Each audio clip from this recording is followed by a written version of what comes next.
It was introduced in 1959 by Irving Goffman. He was a well-known sociologist, social psychologist, and a writer. In 1973, his book, The Presentation of Self in Everyday Life, was published hardback. The Facework Theory is interesting to me in how we have control of our social image to others during interaction through the communication strategies that we use. Dr. Goffman explores the concept of self in relation to actor to audience. So it's like we're all on the stage of life, and through our communication is the performances that we put on. The theory describes the maintenance of one's perceived self through face. So it's kind of like a mask that we put on. That mask can either be seen in a positive or negative way. It can be built, changed, or even lost during communication. Everyone wants to be seen in a desirable way, but there are times during interactions that our self-image could be jeopardized or even lost. So if an individual's social image is undesirable, they will go to any lengths to restore their desired social image.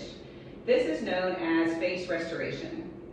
An example of face restoration, if you're being seen in a threatening way, is maybe an apology or an explanation to restore the desired image that you're wanting to portray. Another term in Facework Theory is face giving, and that's any act to preserve or defend someone else's face. As we heard in the artifact earlier from Gray's Anatomy, the teacher, Dr. Buckley, came into the OR with elevated blood alcohol levels. The clinical team was judging him, feeling like since he was intoxicated, that's what caused the accident and the shot class earlier that day. To make things worse, Dr. Weber interrogated the patient, wanting to talk to him, alcoholic to alcoholic, and tried to make Mr. Buckley take responsibility of the accident. Mr. Buckley continued to tell the clinical staff that he was not a drinker.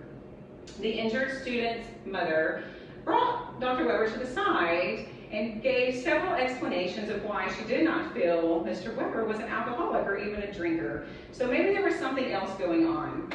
This made Dr. Weber go back and do more research, which found out that the teacher has a rare disease that converts his sugar to alcohol in his system, showing him that he's drunk, but he's really not. I feel the Facework Theory applies to the scenario when the injured mother used face giving to preserve a positive image of the teacher. Mr. Buckley also used face restoration to defend his moral character that was being jeopardized, as they were calling him an alcoholic. I found the Facework Theory interesting in how we have control of the mask that we put on daily, and at times you're not even aware that you're doing this. Thank you. Up next will be Juliana.